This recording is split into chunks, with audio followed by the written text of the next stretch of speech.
Margaret Thompson never expected her Tuesday afternoon walk to the corner store would end with her lying on cracked pavement, clutching her empty purse with trembling hands. 3 young men had surrounded her in broad daylight, laughing as they ripped away her Social Security money and scattered her medications across the sidewalk. What these street thugs didn't know was that Margaret's late husband had brothers, 60 leather-clad brothers who rode Harley-Davidsons and lived by an unbreakable code. When the Iron Wolves Motorcycle Club received word that someone had touched their family, they fired up their engines and prepared to deliver a lesson these punks would never forget. Before we jump back in, tell us where you're tuning in from, and if this story touches you, make sure you're subscribed because tomorrow I've saved something extra special for you. The afternoon sun cast long shadows across Riverside Avenue when Margaret Thompson stepped out of Miller's grocery with her canvas shopping bag. At 73, she had maintained the same routine for over a decade. Tuesday groceries, Wednesday library visits, Friday church meetings. Her arthritic hands gripped the bag containing a week's worth of essentials, purchased with the $300 she'd withdrawn from her Social Security check that morning. Margaret had lived in the Riverside neighborhood since 1975, watching it transform from a quiet residential area into something far more dangerous. Young families had moved away, replaced by empty lots, boarded windows, and groups of idle young men who congregated on street corners with calculating eyes. As she turned onto Maple Street, 3 figures emerged from behind a rusted chain-link fence. Danny Martinez, barely 19 with teardrop tattoos beneath his left eye, led the trio. His companions, Rico Valdez and Kevin Brooks, flanked Margaret's path like wolves cornering prey. "Hey, Grandma," Danny called out, his voice carrying false friendliness. "Nice day for a walk, ain't it?" Margaret's grip tightened on her bag. She'd heard about incidents like this from her neighbor, Mrs. Patterson, but had always believed her familiar neighborhood would protect her. She quickened her pace, her worn sneakers scraping against the broken sidewalk. "Where are you going so fast?" Rico intercepted her path, his gold teeth glinting as he smiled. "We just want to talk." The 3 young men formed a triangle around Margaret, their shadows blocking her escape routes. Danny reached for her bag with practiced ease, his movements suggesting this wasn't his first robbery. "Please," Margaret whispered, her voice barely audible. "I'm just trying to get home." "Sure you are," Kevin laughed, snatching the canvas bag from her weakened grasp. "But first, let's see what you got here." Margaret stumbled backward, her hip striking a fire hydrant as Danny's hands roughly searched her coat pockets. Her prescription bottles scattered across the pavement, heart medication, arthritis pills, blood pressure tablets rolling into the gutter like discarded toys. "300 cash," Rico announced, waving the envelope containing Margaret's Social Security money. "Not bad for an afternoon's work." Margaret's legs gave out, sending her crashing onto the concrete. Pain shot through her wrist as she tried to break her fall, and warm blood trickled from a scrape on her temple. The 3 young men stood over her, dividing her money while discussing their next target. "My husband," Margaret gasped, her voice growing stronger despite her prone position. "My husband had brothers," Danny laughed, pocketing his share of the stolen cash. "Yeah? Well, your husband ain't here now, is he, lady?" What Danny couldn't have known was that Margaret's husband, Robert Thompson, had been more than just a mechanic. For 30 years, Robert had ridden with the Iron Wolves Motorcycle Club, a brotherhood bound by loyalty, honor, and an unshakable commitment to protecting their own. When Robert passed away 5 years earlier, the club had made Margaret an honorary member of their extended family. Margaret pulled herself into a sitting position, her fingers finding the silver pendant hanging around her neck, a small wolf's head that Robert had given her on their wedding day. Every Tuesday, she wore it beneath her sweater, a connection to the man she'd loved for 47 years. "You boys made a mistake," she said quietly, her voice carrying newfound confidence. "A big mistake." The 3 gang members were already walking away, their attention focused on dividing their stolen prize. They didn't notice Margaret reaching into her coat's inner pocket, retrieving a flip phone that Robert had insisted she carry. The contact list contained only 3 numbers: her daughter in Phoenix, her doctor's office, and Roadhouse Mike. Michael Roadhouse Patterson answered on the second ring, his gravelly voice immediately recognizing Margaret's number. "Maggie, what's wrong?" "They took my money, Mike," Margaret said, her words coming faster now. 3 boys, right here on Maple Street. They pushed me down and scattered Bobby's medication everywhere." The silence on the other end stretched for nearly 10 seconds before Mike's voice returned, cold and measured. "You hurt bad, Maggie?" "I'll live. But Mike, they laughed. They laughed when I mentioned Bobby having brothers." Another pause, then the sound of motorcycle engines roaring to life in the background. "You get yourself home and lock the door. We'll handle this." Margaret ended the call and slowly stood, gathering her scattered medications while neighbors finally began emerging from their homes. Mrs. Chen, from across the street, helped collect the prescription bottles, while young Tommy Rodriguez retrieved her empty shopping bag from a nearby bush. "You okay, Mrs. Thompson?" Tommy asked, his 12-year-old face creased with concern. "I will be, sweetheart," Margaret replied, accepting his steadying arm. "I will be." As she walked the final 3 blocks home, Margaret could already hear the distant rumble of Harley-Davidson engines echoing through the neighborhood. The Iron Wolves were mobilizing, and Danny Martinez had no idea what was heading his way. By 6 o'clock that evening, Mike Patterson had made 17 phone calls. Word spread through the Brotherhood like wildfire.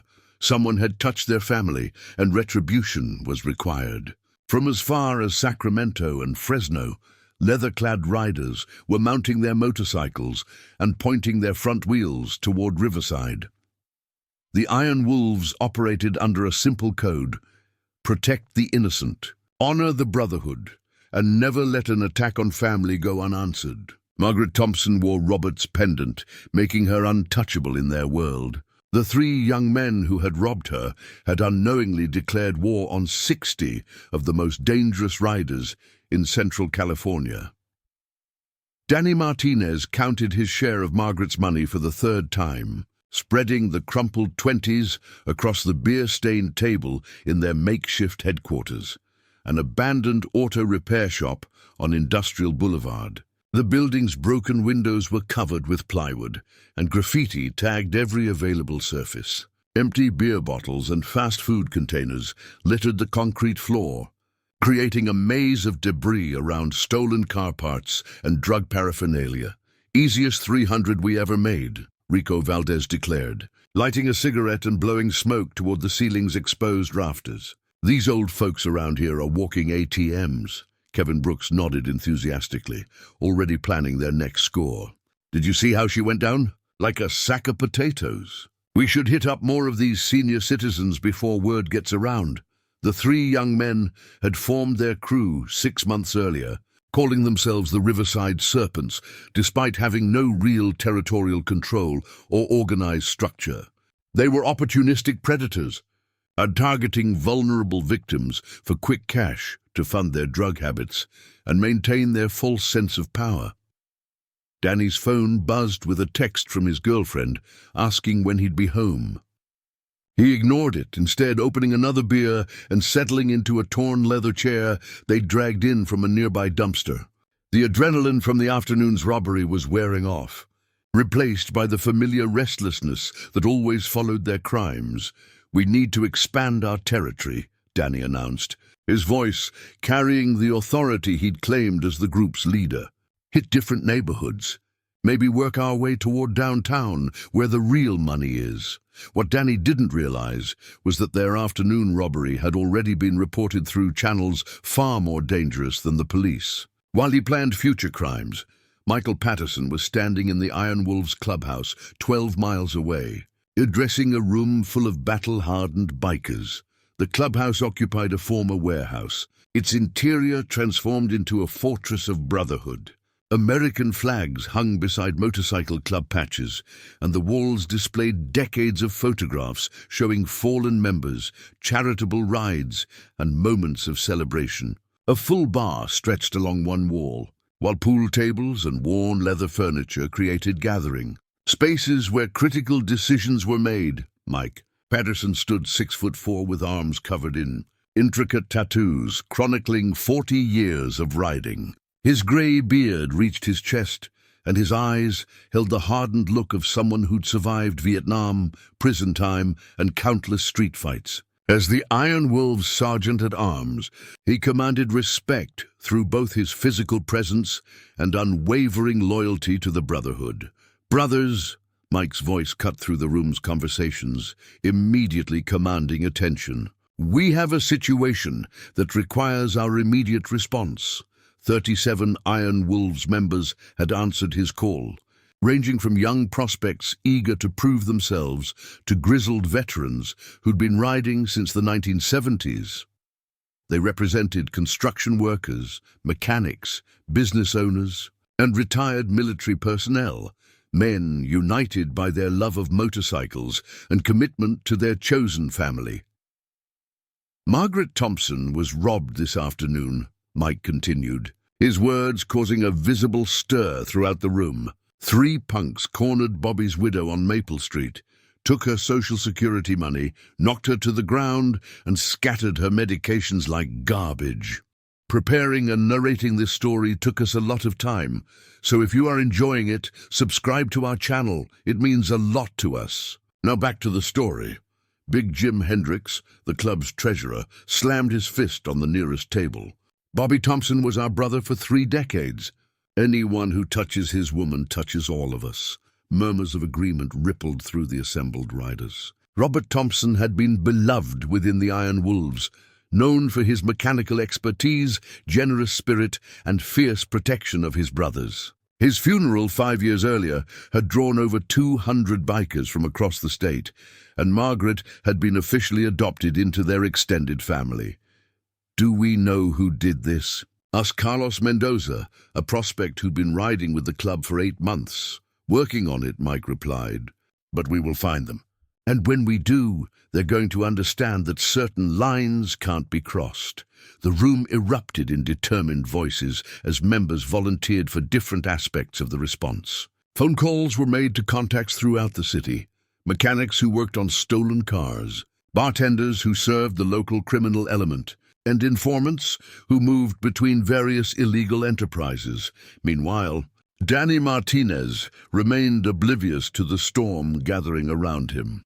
He'd sent Rico and Kevin home around 8 o'clock, preferring to count his money in solitude while planning their next criminal venture. The abandoned auto shop felt secure to him, hidden in an industrial district where police rarely patrolled and neighbors didn't ask questions.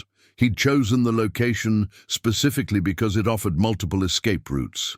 A back door leading to an alley, side windows that could be quickly broken if necessary, and a loose fence panel providing access to an adjacent vacant lot. The building had once housed Martinez Auto Repair, owned by his uncle before a gambling addiction and subsequent bankruptcy had forced its closure.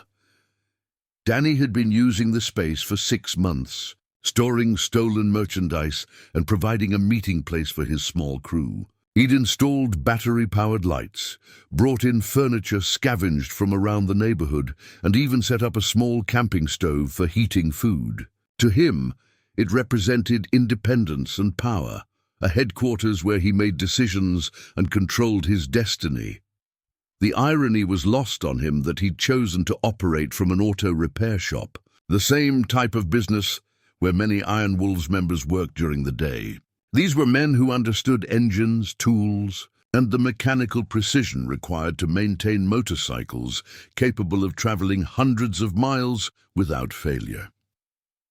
At 9:30 that evening, Stephanie Walsh received a phone call that would change everything. Stephanie worked as a night shift nurse at Riverside General Hospital, but her brother Tony Walsh rode with the Iron Wolves. When she mentioned treating an elderly woman who'd been robbed that afternoon, Tony's interest sharpened immediately.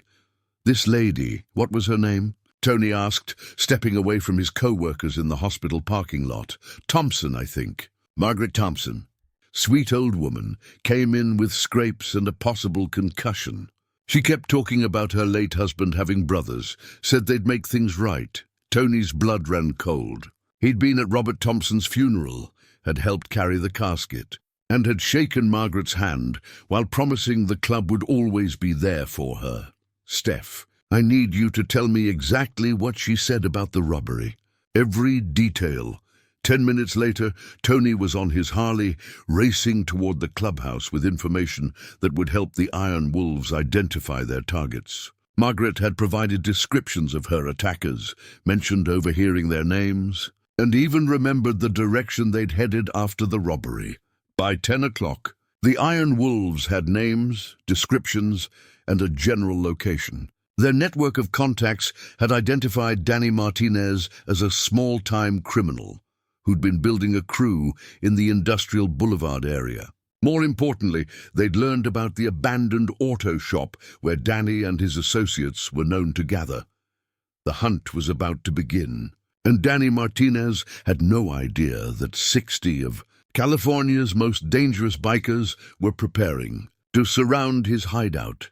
The first rumble of motorcycle engines reached Industrial Boulevard at 11:15 that night. Danny Martinez looked up from his phone, assuming the sound came from the nearby freeway overpass where late-night traffic created ambient noise. He returned his attention to the stolen credit cards spread across the workbench, planning to sell them to a fence he knew in East Sacramento.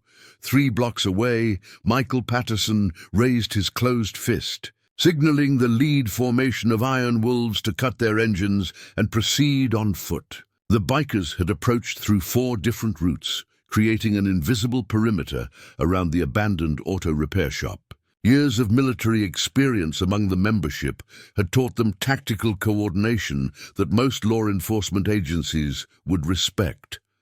Jake Morrison, a former Marine who'd served 2 tours in Afghanistan, took position behind a shipping container in the adjacent lot. Through his night vision scope, a piece of equipment he'd legally purchased after his discharge, he could see Danny moving around inside. The shop through gaps in the plywood covered. "Windows, target confirmed," Jake whispered into his radio headset. "One visible subject appears to be alone." 12 Iron Wolves members had positioned themselves at strategic points around the building's perimeter. They'd studied the location for 2 hours, identifying escape routes, potential weapons, and the best approach angles. This wasn't random violence. It was precision planning executed by men who understood the importance of controlled responses. Tommy "Tank" Rodriguez crouched beside a rusted dumpster, his massive frame nearly invisible in the shadows. At 300 pounds of solid muscle, Tank had earned his nickname during his amateur boxing career before discovering motorcycles. His job tonight was simple: prevent anyone from escaping through the building's back exit. "Movement in the rear," Tank reported softly. "Looks like someone's checking the door locks." Danny had developed paranoid habits over the past year, regularly inspecting his hideout's security measures. He'd installed additional locks on both the front and rear entrances, believing these modifications provided adequate protection from rivals or police raids. What he hadn't considered was that his security measures were designed to keep people out, not necessarily to let him escape quickly. Outside, the Iron Wolves continued their silent deployment. Marcus "Bulldog" Chen, the club's youngest member at 26, had climbed onto the roof of an adjacent warehouse. His elevated position provided oversight of the entire operation, while his military communications training allowed him to coordinate between different teams. "All units, this is Overwatch," Marcus spoke into his headset. "The perimeter is secure. No additional subjects detected in the target zone." The Iron Wolves' approach represented decades of collective experience in handling confrontations. Many members had served in military conflicts. Others had worked in security or law enforcement before joining the Brotherhood. They understood escalation management, tactical communication, and the importance of maintaining control throughout any operation. Inside the auto shop, Danny's phone rang. The caller ID showed Rico's number, but when he answered, only static greeted him on the other end. Unknown to Danny, Rico was currently sitting in his apartment 6 miles away, completely unaware of the events unfolding around his crew leader's hideout. "Rico, you there, man?" Danny called into the phone before hanging up and trying to call back. The phone went straight to voicemail, increasing his growing sense of unease. Mike Patterson checked his watch, 11:45. The Iron Wolves had been in position for 30 minutes, long enough to ensure no surprises would disrupt their plan. He activated his radio, addressing all units simultaneously. "Brothers, we are go for Phase 2. Remember, we want this individual to understand consequences, not to create martyrs. This is about respect for Margaret Thompson and the memory of Bobby Thompson." The first phase of their operation involved psychological pressure surrounding the building with overwhelming force while maintaining the element of surprise. Phase 2 would involve direct confrontation, but only after establishing complete tactical superiority. Suddenly, the sound of motorcycle engines erupted from all directions simultaneously. 23 Iron Wolves fired up their Harleys in perfect coordination, creating a thunderous roar that seemed to shake the entire industrial district. The sound echoed off warehouse walls and concrete surfaces, amplifying into something that resembled mechanical warfare. Danny dropped his phone, the device shattering against the concrete floor. The noise was unlike anything he'd experienced. Not the casual sound of motorcycles passing on a street, but the deliberate intimidation of engines being revved in unison. He ran to the front window, peering through a gap in the plywood. What he saw made his blood freeze.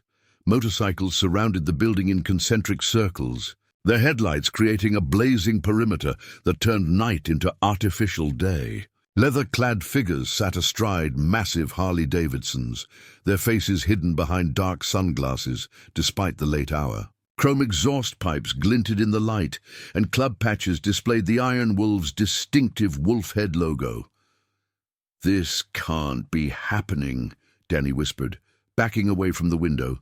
His hands shook as he tried to process what he was seeing. These weren't random bikers passing through the neighborhood. This was an organized force that had somehow found his location and surrounded it with military precision. The motorcycle engines continued their synchronized roar for exactly 60 seconds before falling silent in perfect unison. The sudden quiet felt more ominous than the previous noise, leaving only the sound of Danny's panicked breathing and the distant hum of industrial equipment.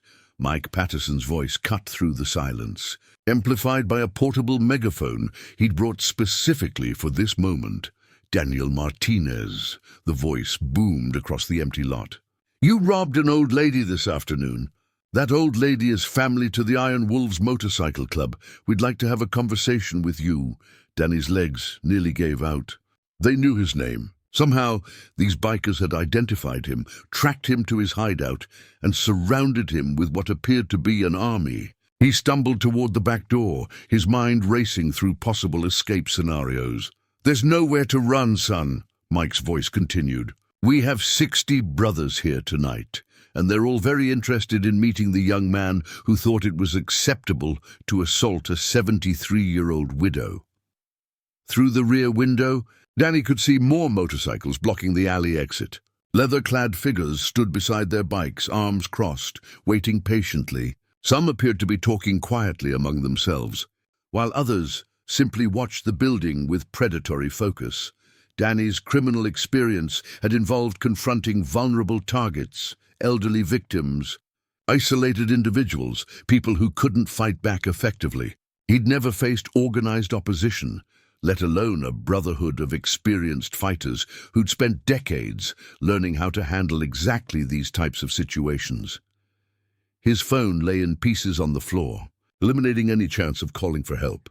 Even if he could contact Rico and Kevin, what could 2 amateur criminals do against 60 seasoned bikers? Danny was beginning to understand that his afternoon robbery had triggered consequences far beyond anything he'd imagined possible. "We're going to count to 60, Mike announced, his voice maintaining the same calm authority. "When we reach 60, we're coming inside. I strongly suggest you use that time to think about how you want this conversation to go. The count began immediately, with different voices joining in unison. 1, 2, 3. The numbers echoed off surrounding buildings, creating an apocalyptic countdown that seemed to measure Danny's remaining moments of freedom. As the count reached 30, Danny realized he was trapped inside his own carefully selected hideout, surrounded by an enemy he'd never seen coming, facing consequences for actions he'd committed, without considering their full implications. 58, 59, 60, the countdown ended with a silence that felt heavier than the previous noise. Danny Martinez pressed his back against the auto shop's rear wall, sweat streaming down his face despite the cool night air. His eyes darted between potential hiding spots: a tool cabinet, an overturned workbench, a pile of old tires, but he knew these obstacles would provide little protection against 60 determined bikers. Front door's locks began rattling as someone tested the security measures Danny had installed. The sound of metal against metal echoed through the empty space, followed by a low chuckle from outside. "Boy really thought 3 deadbolts would keep us out," a gruff voice commented, audible through the thin walls. What happened next surprised Danny more than a violent entry would have. Instead of breaking down the door or smashing through windows, the Iron Wolves simply waited. Minutes passed without any aggressive action, leaving Danny trapped in an increasingly psychological pressure cooker. Mike Patterson's voice returned, but this time without the megaphone, speaking in conversational tones that somehow carried more menace than his previous announcements. "Danny, my name is Mike Patterson. I'm the sergeant-at-arms for the Iron Wolves Motorcycle Club. The woman you robbed this afternoon is Margaret Thompson.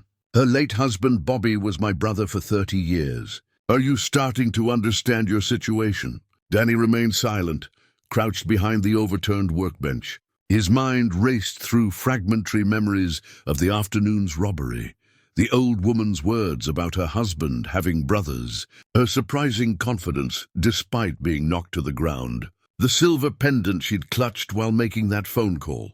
"We know you can hear me, son," Mike continued. "We also know you're scared. That's appropriate. Fear shows you're not completely stupid. But hiding in there isn't going to change what needs to happen tonight." Around the building's perimeter, Iron Wolves members maintained their positions with patient discipline. This wasn't their first confrontation with street criminals, and experience had taught them that psychological pressure often proved more effective than immediate violence. Fear had a way of breaking down resistance that physical force sometimes couldn't achieve. Carl Prophet Washington sat astride his 1995 Harley Softail, his grey beard braided with leather cords and his weathered hands resting on the handlebars. At 64, Prophet was the club's oldest active member, a Vietnam veteran who'd seen enough violence to understand its proper application. His job tonight was to watch for police response and manage any unexpected complications. "Still clear on the police scanner," Prophet reported through his radio. "Looks like we have the time we need." The industrial district's isolation worked in their favor. No residential neighbors existed to call authorities, and the nearest police patrol route was over 2 miles away. The Iron Wolves had chosen their timing carefully, knowing that late-night hours provided maximum operational freedom. Inside the auto shop, Danny's phone buzzed, a text message from Kevin Brooks asking about plans for the next day. Danny stared at the device, realizing that his crew members were probably asleep in their beds, completely unaware that their leader was trapped in what felt increasingly like a tomb. "Danny," Mike's voice continued, "I want you to think about something. You took $300 from an elderly woman who never hurt anyone in her life. That money represented her food budget for the next 2 weeks. You knocked her to the ground and scattered her heart medication in the gutter like garbage. Help me understand, what kind of person does that?" The question hung in the air, demanding a response that Danny couldn't formulate. He'd never considered his victims as actual people with lives, struggles, or connections to others. Margaret Thompson had been nothing more than an easy target, a source of quick cash to fund his lifestyle. I'm going to tell you about Bobby Thompson, Mike continued, his voice taking on a storytelling quality. Bobby was a mechanic, worked on our bikes for 3 decades without ever charging full price. When my transmission went out in '98, Bobby rebuilt it for free because he knew I was going through a divorce and couldn't afford the parts. When Hurricane Katrina hit, Bobby organized a charity ride that raised $12,000 for flood victims. Danny closed his eyes, trying to block out the words that were painting Margaret's husband as a real person rather than an abstract concept. Bobby met Margaret at a USO dance in 1976. She was 19, working as a nurse at the base hospital. He was 21, just back from his first deployment with the Marines. They were married 6 months later, and she supported him through everything. His transition to civilian life, his struggles with nightmares, his decision to join the Iron Wolves Brotherhood. The biography continued relentlessly, each detail adding weight to Danny's growing understanding of what he'd really done that afternoon. He hadn't just robbed a random old woman. He'd attacked the widow of a man who'd spent decades helping others, a woman who dedicated her life to caring for people. When Bobby died 5 years ago, lung cancer from his smoking habit, Margaret held his hand for 16 hours straight at the hospital. The Iron Wolves filled that parking lot with motorcycles, and we took turns visiting so she wouldn't be alone. At the funeral, she asked us to consider her part of the family. We gave her Bobby's pendant and promised she'd always have brothers watching over her. Through the front window, Danny caught glimpses of the bikers as they moved around their motorcycles. These weren't the stereotypical criminals he'd imagined motorcycle club members to be. Some appeared to be in their 50s and 60s, with the bearing of businessmen or skilled tradespeople. Others looked like they'd stepped out of corporate offices, their leather jackets worn over clean jeans and polished boots. Frank Numbers Castellano adjusted his glasses while reviewing a tablet computer, tracking police scanner reports and monitoring social media for any mention of their operation. Frank worked as an accountant during the day, managing books for several local businesses, but he'd been riding with the Iron Wolves for 8 years. His analytical skills made him invaluable for planning operations that required precise timing and risk assessment. Still no police activity, Frank reported. We're good to continue, Mike's voice resumed, but with a different tone, less storytelling, more negotiation. Here's what's going to happen. Danny, you're going to come out of that building and face what you did. You're going to apologize to Margaret Thompson, and you're going to return every penny you stole from her. You're also going to pay for her medical expenses and replace the medications you scattered in the street. Danny's hands trembled as he processed the demands. The $300 was already spent, used for drugs, alcohol, and a new tattoo he'd gotten that evening. He had maybe $40 in his wallet and no legitimate means of earning money quickly, but that's just the beginning, Mike continued. You're also going to learn why certain lines can never be crossed. You're going to understand that actions have consequences, especially when those actions involve hurting innocent people who are under our protection. The auto shop's walls seemed to be closing in around Danny. He'd gone from feeling like a successful criminal to becoming prey trapped by predators who operated on an entirely different level. These weren't street thugs like himself. They were organized, patient, and apparently willing to invest serious time and resources in delivering their message. We can wait all night, son. Mike's voice carried a note of finality. But eventually you're going to have to make a choice. You can come out and face this like a man, or we can come in and drag you out like a coward. Either way, this conversation is going to happen. Danny realized that his carefully planned hideout had become his prison, and 60 Iron Wolves held the only key to his escape. Part 5, Danny Martinez's breaking point, came at 12:47 in the morning. After 90 minutes of psychological pressure, his nerve finally snapped. He stood up from behind the workbench, his legs shaking as he walked toward the front door. His hands fumbled with the locks he'd installed for protection, each deadbolt clicking open like a countdown to his fate. The door swung inward, revealing Mike Patterson standing alone in the doorway.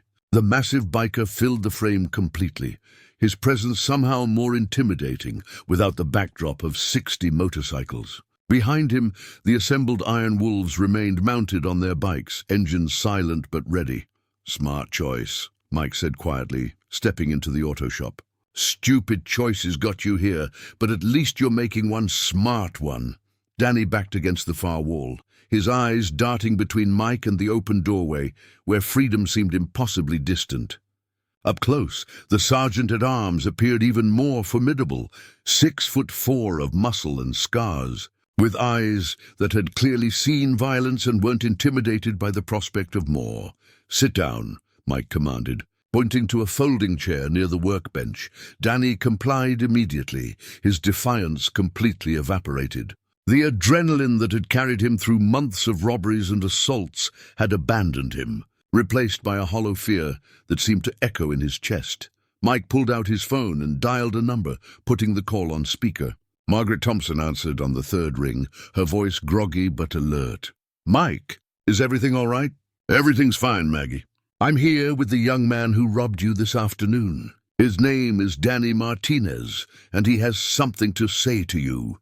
Danny stared at the phone in horror, realizing he was about to confront his victim directly. Margaret Thompson was no longer an abstract target. She was a real person whose voice carried the tremor of age and the strength of someone who'd survived decades of life's challenges. Danny's voice cracked. "Barely audible. Speak up, son." Mike's tone carried deadly seriousness. "Mrs. Thompson deserves to hear your words clearly." "I'm sorry," Danny whispered, then cleared his throat and tried again. "I'm sorry, ma'am. I shouldn't have. I didn't mean to hurt you." The silence stretched for nearly 15 seconds before Margaret responded. "You took my grocery money, young man. You knocked me down and scattered my heart medication in the street. My hip still hurts from where I hit that fire hydrant. Why did you do that to me?" Danny had no answer that wouldn't sound pathetic or self-serving. How could he explain that he'd needed drug money, that he'd seen her as an easy target, that he'd never considered the human cost of his actions? "I don't know," he admitted, the words coming out like a confession. "You don't know." Margaret's voice carried a mixture of disbelief and disappointment. "You don't know why you chose to hurt an old woman who was just trying to buy groceries." Outside, the Iron Wolves maintained their silent vigil. Some had dismounted their motorcycles and were stretching their legs, but none had wandered from their positions. This was a brotherhood that understood patience, having learned through decades of experience that the most important moments required careful attention. Tony Walsh checked his watch, calculating how much time remained before dawn. His sister, Stephanie, had texted him earlier, confirming that Margaret's injuries were minor but asking for updates on the situation. The nursing staff at Riverside General had been impressed by Margaret's resilience, but concerned about the emotional trauma of the attack. "Mrs. Thompson," Mike's voice carried a gentleness that seemed incongruous with his intimidating appearance. "Danny here is going to make this right. Isn't that correct, Danny?" Danny nodded frantically, though he still had no idea how he could possibly fulfill that promise. The $300 was gone, spent on cocaine and alcohol within hours of the robbery. His bank account contained less than $50, and his only income came from illegal activities. "Where's my money?" Margaret asked directly. I spent it," Danny admitted, his voice barely above a whisper. The admission hung in the air like an accusation. Mike's jaw tightened, and even through the phone, Margaret's sharp intake of breath was audible. "You spent a 73-year-old woman's grocery money on what, exactly?" Mike's voice had turned glacial. Danny couldn't bring himself to answer. The cocaine he'd purchased seemed particularly shameful now, a chemical escape that had cost an elderly woman her weekly food budget. Margaret's voice returned, but with steel beneath the elderly tremor. "Young man, that money was supposed to last me 2 weeks. I eat 1 meal a day to make my Social Security stretch. You took food directly out of my mouth." The weight of her words seemed to crush Danny further into the folding chair. He'd never considered that his victims might be living on fixed incomes, rationing their resources to survive. Margaret Thompson wasn't wealthy. She was a vulnerable elderly woman trying to maintain her independence on a limited budget. "Here's what's going to happen," Mike announced, his voice carrying absolute authority. "Danny is going to repay every penny he stole, plus compensation for your medical expenses and the medications he scattered.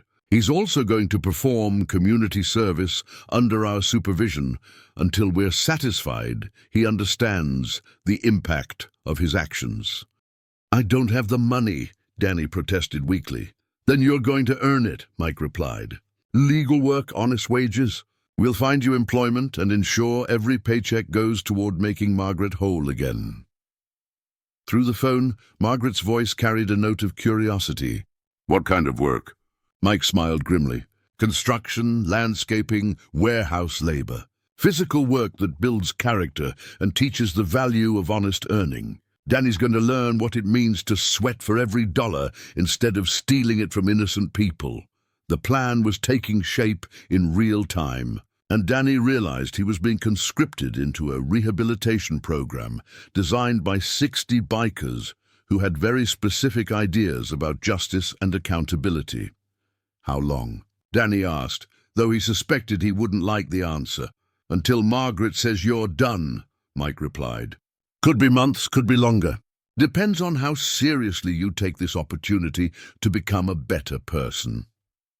Outside, Jake Morrison was monitoring police radio traffic when an interesting development caught his attention. A patrol car had been dispatched to respond to a noise complaint in the industrial district, but the officer had been redirected to a domestic violence call on the other side of town.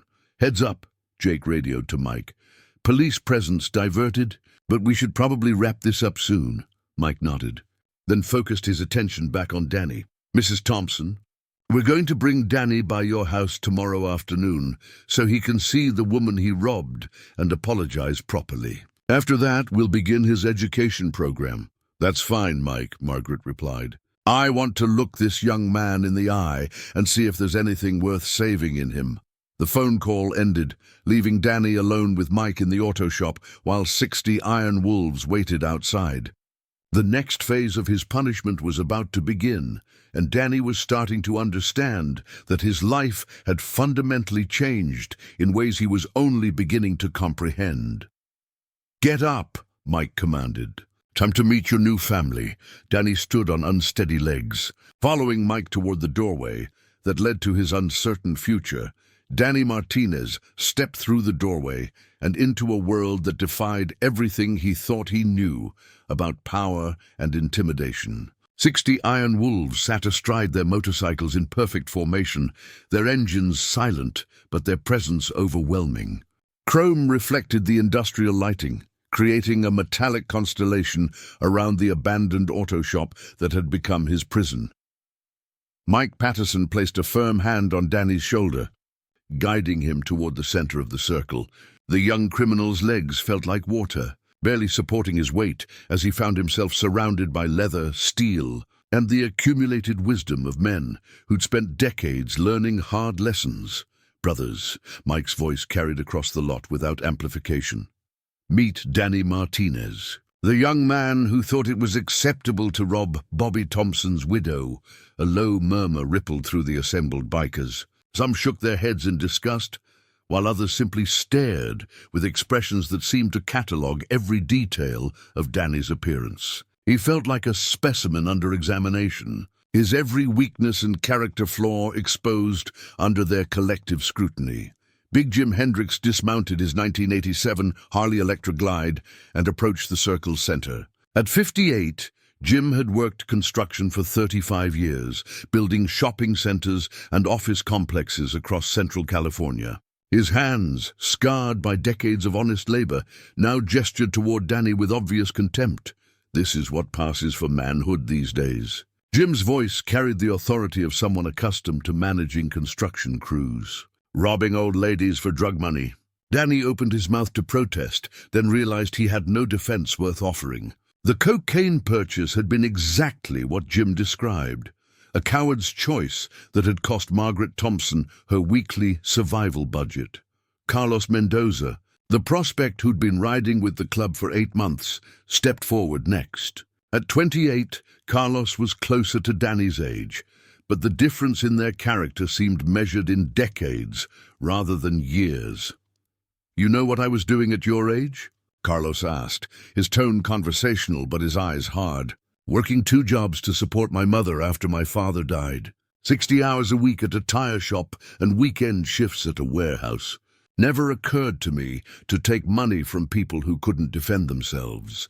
The testimonials continued as different Iron Wolves members shared their perspectives on honest work, personal responsibility, and the protection of vulnerable community members. Danny realized he was receiving an education in values that he'd somehow missed during his 21 years of life.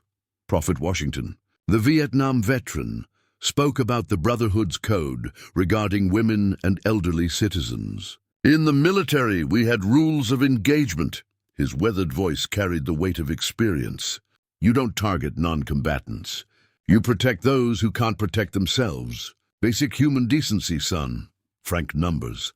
Castellano presented a financial breakdown of Danny's future obligations.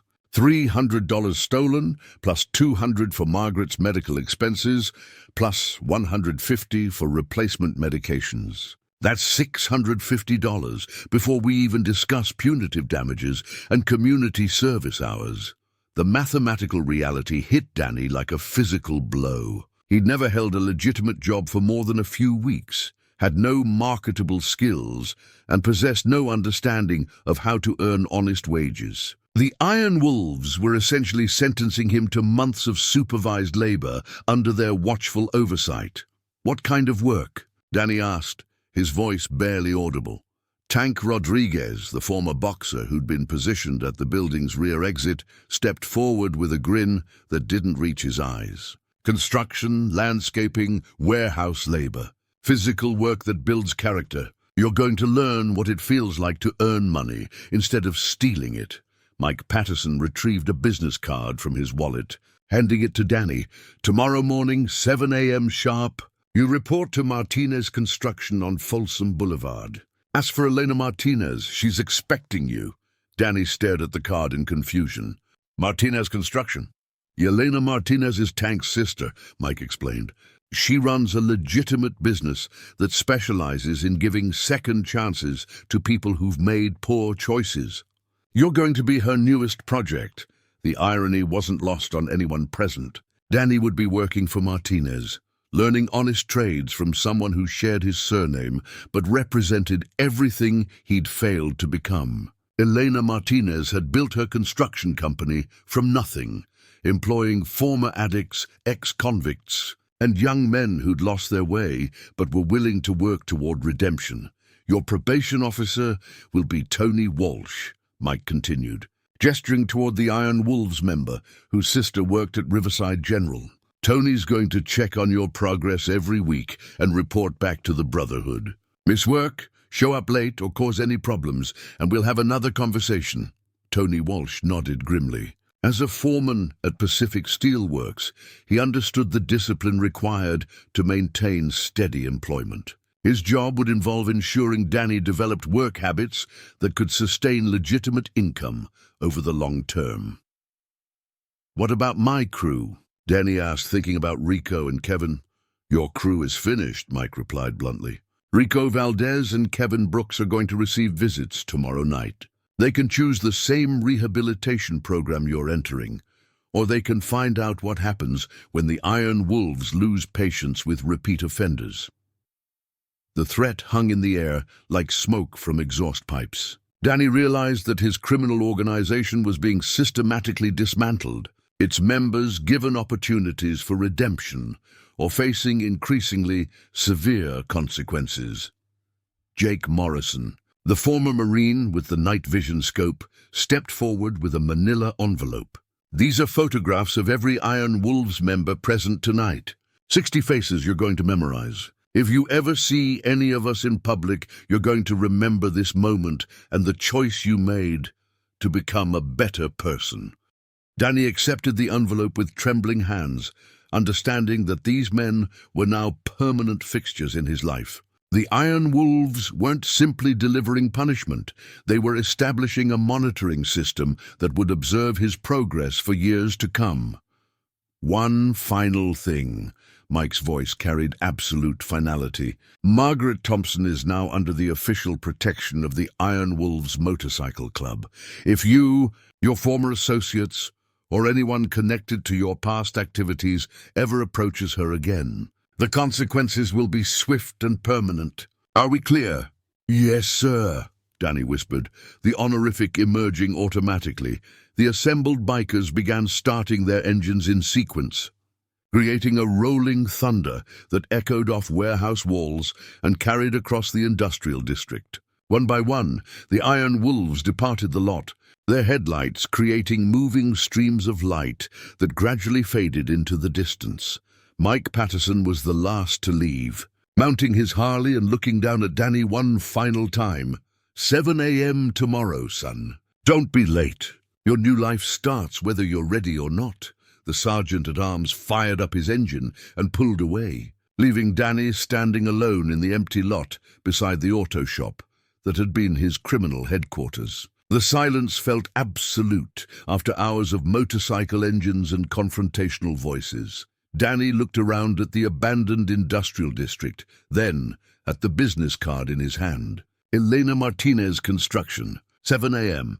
A chance to earn honest wages and begin repaying the debt he owed to Margaret Thompson. For the first time in years, Danny Martinez faced a morning that would require him to wake up early for legitimate work instead of planning the next robbery. The Iron Wolves had given him something more valuable than punishment. They'd given him an opportunity to discover who he might become if he chose to walk a different path. 3 months later, Danny would hand Margaret Thompson an envelope containing the final payment of his debt.